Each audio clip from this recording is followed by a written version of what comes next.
Hi, and welcome to the Canceled News. What the other news networks get wrong, we get wronger. I'm Adam Yenser. Please be sure to like and subscribe. And if you'd like to see me live, come see me March 12th and 13th at Lohnes Comedy Corner in Colorado Springs. And it's hard to believe, but now that it's March, our nation is fast approaching the one-year anniversary of one of the most terrible events in our country's history. I need an easy friend, I do, with the head to hand, I do, thank you, fit this shoe. That's right, it's been almost a year since Puddle of Mud covered About a Girl. Thank goodness Courtney Love killed Kurt Cobain before he could hear that. But the big story this week is that the left has given up free speech for Lent. They're canceling everything from the Butch Space Lady to Mr. Potato Head to the Muppets to now Dr. Seuss, who it turns out isn't a real doctor. He's not even kind of a doctor like Jill Biden. But this Dr. Seuss controversy should be handled with nuance because it's complicated. While I don't think he should be canceled, these images are racially insensitive and should be put in their proper historical context. These books were written in the 1950s, and it's not okay to portray Asian people that way anymore. Like how last week I did a stereotypical Asian voice to mock Coca-Cola's stupid Be Less White policy. But that took place in the historical context of last week. It's not okay to do that anymore. Our culture has evolved beyond that, and so have I. Now here's what else is in the news. Joe Biden gave a brief press conference on Thursday, and at the end did this. Thank you. And I'm happy to take questions if that's what I'm supposed to do, Nance, whatever you want me to do.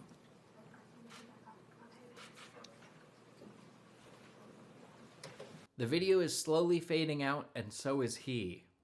The Museum of Natural History is unveiling a new Hall of Gems and Minerals this month, and the best part is you won't have to wear a mask because all those healing crystals will keep you safe. A growing number of women have accused New York Governor Andrew Cuomo of sexual harassment.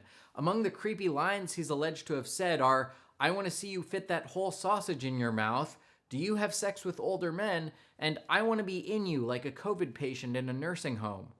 CNN's Chris Cuomo acknowledged the sexual harassment allegations against his brother, but said that he can't cover them. Apparently, Chris Cuomo can only cover real news stories like Jussie Smollett, Covington Catholic, and Russian collusion. The Washington football team, formerly known as the Redskins, is now replacing their cheerleading squad with a co-ed dance team. At this point, they might as well change their name to the Social Justice Warriors and replace the pigskin with a vegan impossible football and ban tackling because it promotes toxic masculinity. The governor of Texas has reopened all businesses and ended the state's mask mandate. Now, many Californians who relocated to Texas are upset with the ruling, but luckily no one can hear them under their face shield and 6 masks. Leftist filmmaker Michael Moore has also criticized Texas for reopening businesses and ending the mask mandate, but of course he would, that health nut. Meanwhile, California Governor Gavin Newsom was criticized for making a TikTok video in a closed restaurant with comedian George Lopez. California residents were outraged that he couldn't land a bigger celebrity than George Lopez. Joe Biden criticized Mississippi and Texas for reopening during the pandemic and accused them of Neanderthal thinking. Now, much like Joe Biden, Neanderthals were 70,000-year-old humans with hairy legs.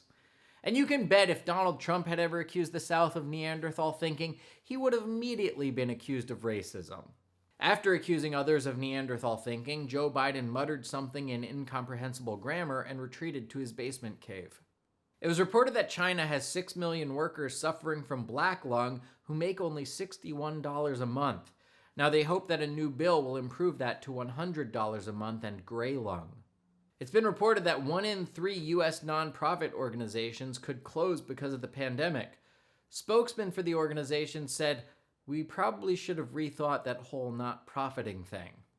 Streaming service Paramount Plus is releasing The Real World Homecoming, which catches up with the original cast of MTV's The Real World. Now, luckily, they can all be in the same house because they're over 65 and got the vaccine first. The Arizona Department of Education now claims that babies start showing the first signs of racism at 3 months old. So get ready for the left to start canceling babies at 3 months old instead of just canceling them in the womb. That's it for the news. I want to thank everyone for tuning in. Thank you. And I'd be happy to take any questions, whatever you want me to do.